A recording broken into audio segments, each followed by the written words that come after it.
We choose to go to the moon in this decade and do the other things, not because they are easy, but because they are hard. When President Kennedy made this speech in 1961, little did he know we were already there.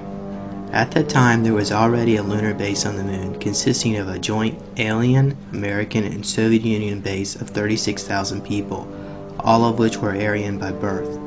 This massive facility located under the Jules Verne crater was operated by a group within the NSA known as Blue Moon.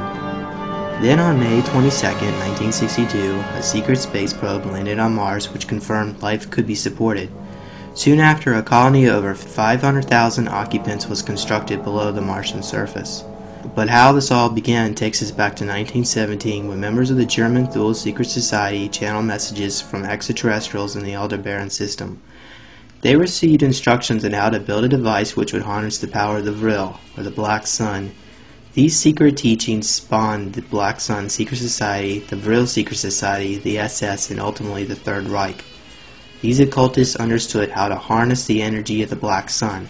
According to Sumerian occultism, the sun illuminates the exterior, but the Black Sun is an invisible beam of light which illuminates the soul of man, which is the divine light. They all understood the coming of the golden age of humanity was at hand, and the changeover from the age of Pisces to the age of Aquarius. When Adolf Hitler learned of these secret teachings, he realized the world would have to change to make way for the new age. His version of a Third Reich drawed on leaders from these secret societies with their emblem being the Black Sun. Together these occultists became obsessed with building a prototype flying saucer powered by the energy of the Black Sun. By the end of the Second World War, Germany was in possession of a secret weapon which resembled a UFO. Known as the Vril and Haunebu 2, these crafts could travel at Mach 12.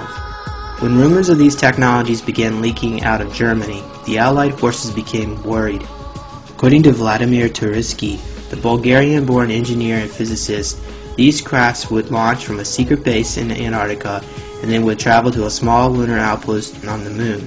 But even more incredible, he revealed that the Nazis landed on Mars in mid-January 1946 after an 8 months of heavy flight with a basically volunteer suicide crew of Germans and Japanese and a giant 230-foot diameter dreadnought, again running on free energy, basically the Hans-Kohler converters of gravity energy into the electromagnetic energy of the flight. After the war, Alan Dulles, Wild Bill Donovan, and George H. Bush was busy locating these Nazi scientists to implant within the U.S. military-industrial complex. This was known as Project Paperclip in Odessa. Once firmly implanted, they continued their secret experiments under the watchful eye of the American military. In 1947, with the crash of Roswell, New Mexico, President Truman created a secret study group to investigate the alien presence. This eventually became known as Majority 12, not Majestic 12, as the Hope documents analyzed by Stanton Friedman suggest. In 1954, President Dwight Eisenhower consulted with his friend Nelson Rockefeller about how to deal with the alien issue. Rockefeller suggested he set up a think tank to investigate the issue. Bypassing Congress, President Dwight Eisenhower issued the secret Executive Memorandum NSC 5401/1, which contents remain classified under the National Security Act. These think tanks brought together their most brilliant minds. It was literally a who's who of scientists and elites representing members of the Executive Council of the Bilderberg Group and the Council of Foreign Relations.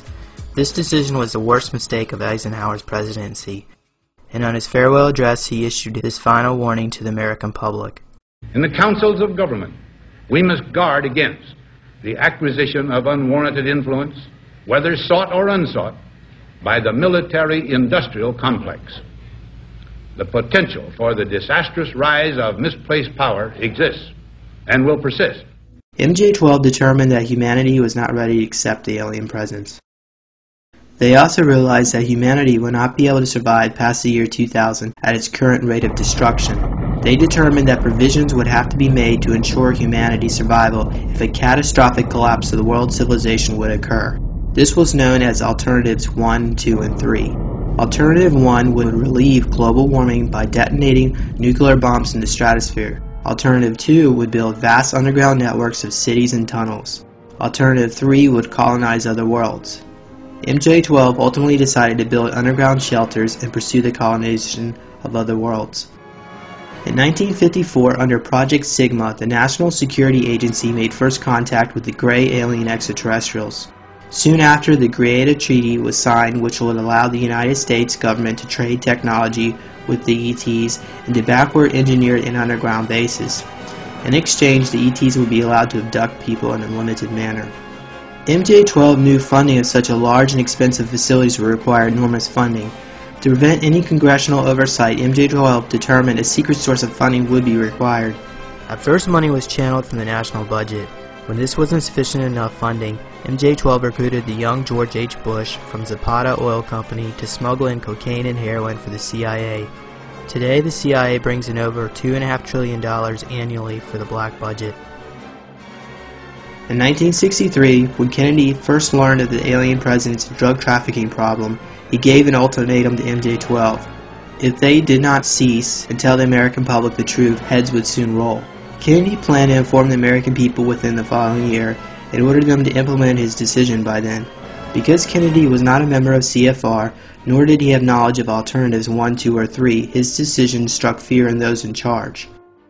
So the policy committee of MJ-12 made a decision to have Kennedy assassinated. Kennedy was murdered by the Secret Service and MJ-12 agent who drove his limo. All those who witnessed William Greer shoot Kennedy were murdered within 2 years of the event. Only Jackie Kennedy was spared through fear and intimidation. The truth is, the Warren Commission was a farce, and most members were also CFR members.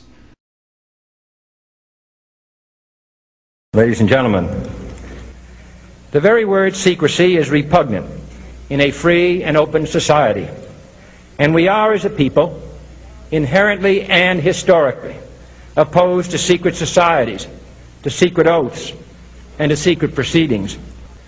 For we are opposed around the world by a monolithic and ruthless conspiracy that relies primarily on covert means for expanding its sphere of influence, on infiltration instead of invasion, on subversion instead of elections, on intimidation instead of free choice.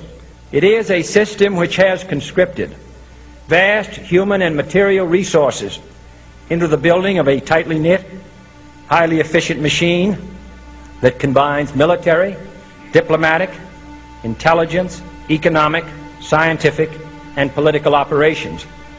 Its preparations are concealed, not published. Its mistakes are buried, not headlined. Its dissenters are silenced, not praised. No expenditure is questioned, no secret is revealed. That is why the Athenian lawmaker Solon decreed it a crime for any citizen to shrink from controversy.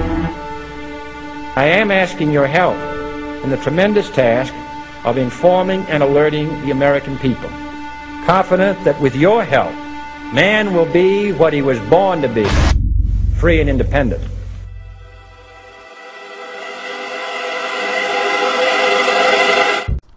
Since that time, MJ-12 and the secret government have become increasingly more and more powerful.